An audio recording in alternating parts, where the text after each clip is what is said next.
Hi, and welcome to the new and improved version of Hickory Street Podcast. This is going to be a new intro episode. I have changed the format of this podcast to what it was before, so let me just reintroduce who I am and what this podcast is going to be about. So, my name is Michael. I'm 28 years old, and I grew up in Fort Worth, Texas, in a place called Saginaw. I'm a musician and a history nerd. I have a degree in history from UNT. Whenever I was about 15, I moved from Saginaw, Fort Worth to Irving, just about 10-15 minutes right outside of Dallas. And I graduated from an Irving high school. So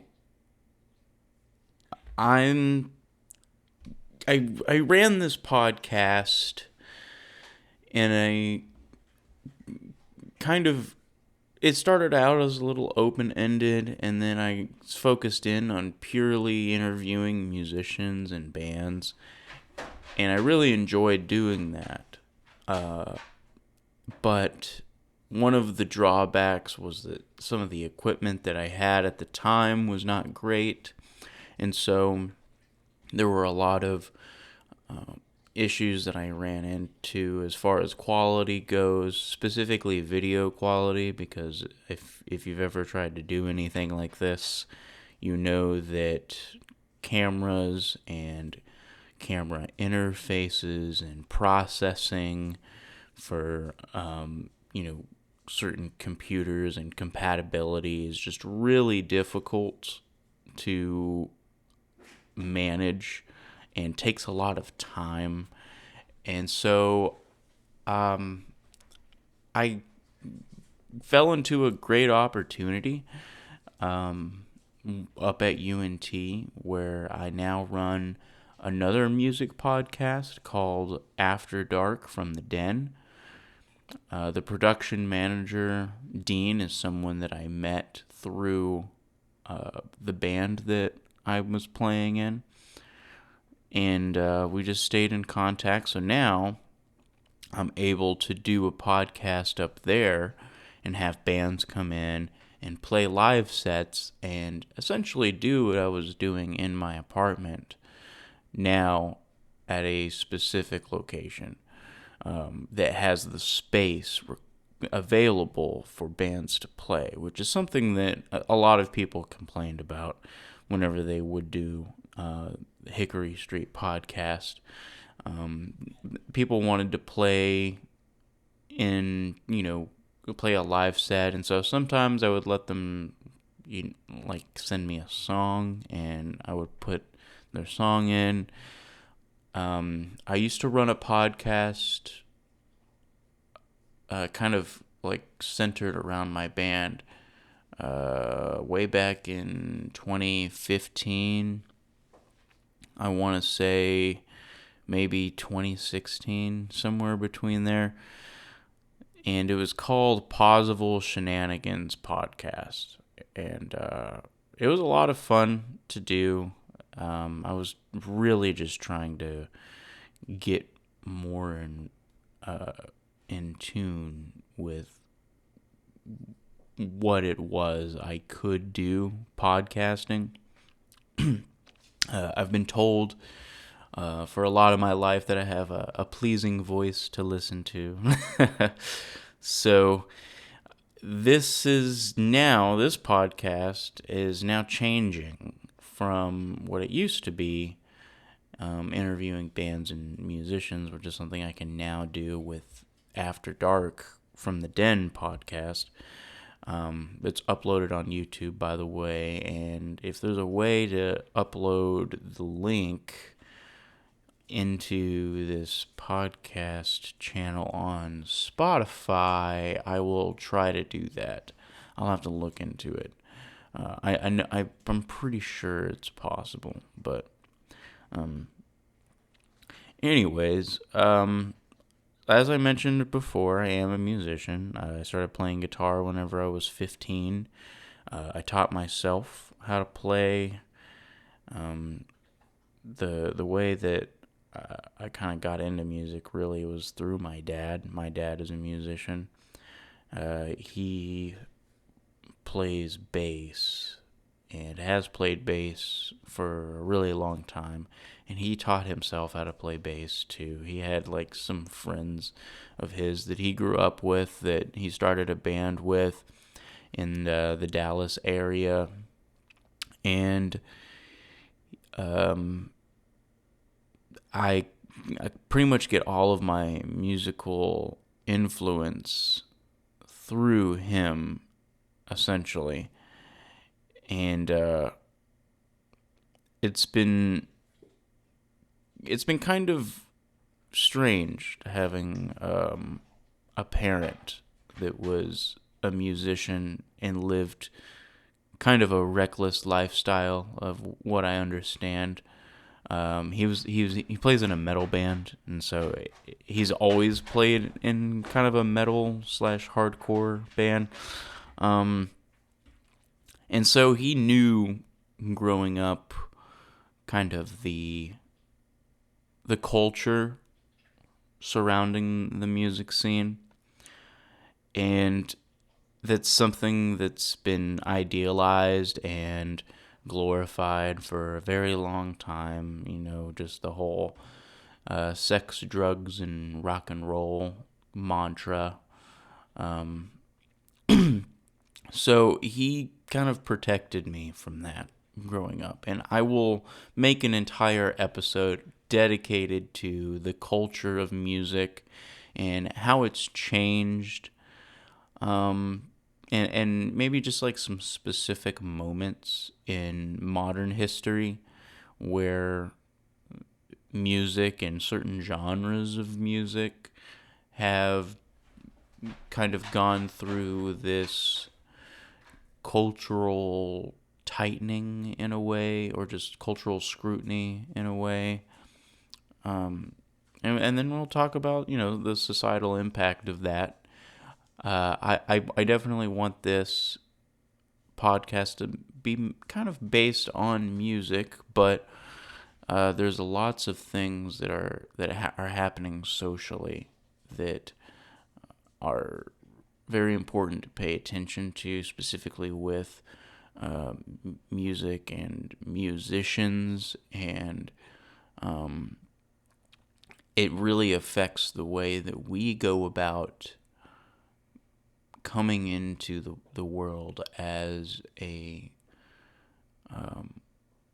somewhat controversial artist nowadays. Like if you want to write music that's abrasive and can be somewhat offensive, there's a lot of backlash that can be associated with that, and it's something I've personally experienced. And there's lots of different reasons for that, but understanding those reasons is extremely important, especially if you are interested in making the music that you like to make, because we're kind of faced with this on all fronts, really, political, social, environmental, even in the corporate world. Lots of things in a capitalist system that play a huge part in what is sort of given attention and what's not given attention, and why. And American society specifically, and how kind of reality TV and in a lot of ways shaped how we pay attention to the world. I don't know if anybody listening to this is old enough to remember Jersey Shore, but whenever I was in high school, that show was huge, and I didn't understand its impact at the time. I was not a fan of the show by any means, but we've definitely gone to a place in time where that show has become ever more relevant. um, so yeah, that's sort of what this podcast is going to be about. And I hope that this does some good in at least enlightening someone that might not have thought about these things or might have thought about these things, but maybe not as in-depth, because I do plan on going fairly in-depth, and I will touch on current events and try to think about how this sort of stuff will shape. Personally speaking, I have some very pointed, strong opinions. Very specific things that I care deeply about, and they will come through in this podcast. But I will always make an effort to counterbalance my personal perspective with another perspective. Something that I learned going to UNT and having good professors, because I had a lot of bad professors, which I will talk about in another podcast. And thankfully for those professors, I don't remember their names because it's been so long now. But I will talk about some of those professors that encouraged me to make my argument after understanding the opposing position. Because there were many moments while I was going to college, and I could have gone and gotten my master's degree. I graduated with a 3.3 GPA, which was high enough for me to get accepted into the master's program here at UNT, given that I had the GRE scores, which is it's just a test that you take for entry into a master's program. You have to take it to go to any college, really, but UNT was trying to make it so that the GRE wouldn't matter if you had a high enough GPA. So even if I wouldn't have gone to UNT, I could have gotten into another school pretty easily, for a history program at least. But it's through that experience, it's definitely shaped how I see things in the world and in my own personal music endeavor. But understanding fully the opposing position is vital. I learned quite a long time ago that anybody that is emotionally charged about a viewpoint should most likely not be trusted, because if they really understood the full scope of the topic at hand, they wouldn't have that reaction. It wouldn't be as emotional of a response because they would understand the opposing side and were able to not only mentally process what that argument was, but also come to grips with how their viewpoint specifically opposes the opposing viewpoint that they've studied. And one of the great things about the internet is that there's lots of information out there. And one of the terrible things about the internet is that there's lots of information out there. Unfortunately, that's a catch-22. And so being open to ideas and information, despite the fact that it clashes with your worldview or clashes with your understanding of a specific subject, is vital.